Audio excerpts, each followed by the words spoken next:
ஏய் சரவணா, உன்னை பார்க்க உங்க அண்ணா வந்திருக்காம்ல.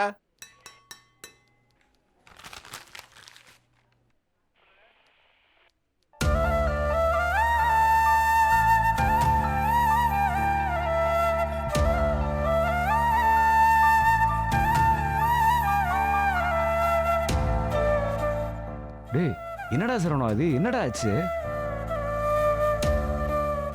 சார் என்ன சார் இப்படி மாட்டு அடிக்கிற மாதிரி அடிச்சு வச்சிருக்கீங்க? பின்ன அவனை கொஞ்சம் சொல்றியா? கொலகார பையன், இவனால அடிச்சு கொண்டு உள்ளே புதைச்சிருக்கணும். என்னடா இப்படி சொல்றாங்க? என்னடா ஆச்சு? இன்ஸ்பெக்டர் என்னமோ சொல்றாரடா.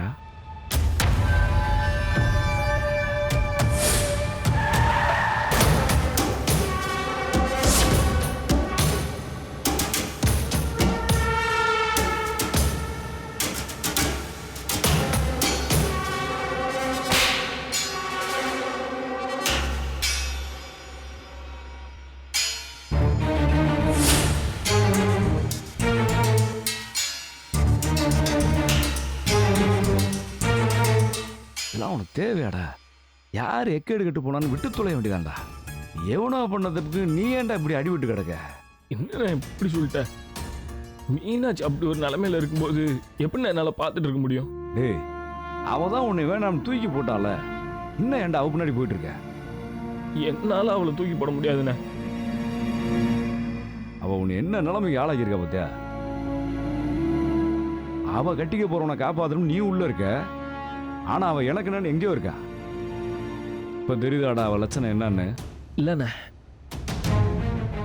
நான் தான் மீனாட்சி வெளியே போக சொன்னேன். ஏன்டா சரவணா இப்படி இருக்க?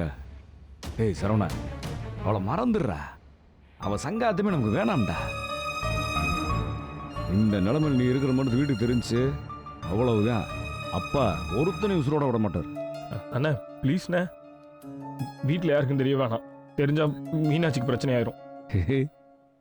இந்த நிலைமையில் நீ அவளை பத்தி தானே யோசிக்கிற? ஏய் உன்னை காணாம வீட்டில் எல்லாரும் பயந்து போய் கிடக்காங்கடா. இப்போ நான் அவங்களுக்கு என்னடா பதில் சொல்றது? அண்ணா ஏதாவது சொல்லி சமாளிண்ணே ப்ளீஸ்ண்ணே, வீட்டில் யாருக்கும் தெரியக்கூடாதுண்ணே.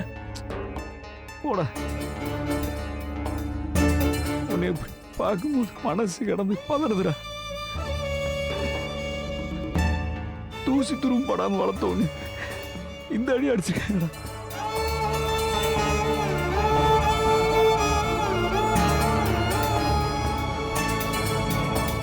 அண்ணே அழாதுண்ணே, சும்மா இதெல்லாம் சாதாரண காயம்தான், பெருசா வலிக்கெல்லாம் இல்லை.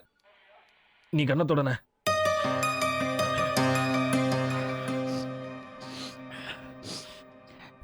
சரவணா, இன்னைக்கு ஒரு ராத்திரி மட்டும் பொறுத்துக்கா.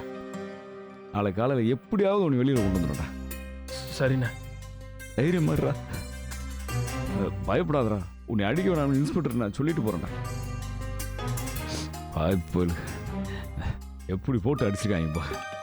அதெல்லாம் ஒன்றும் இல்லைண்ணே, நீ பார்த்து போ. அண்ணா வீட்டில் எதுவும் சொல்லிடாத. சார் பார்த்துக்க.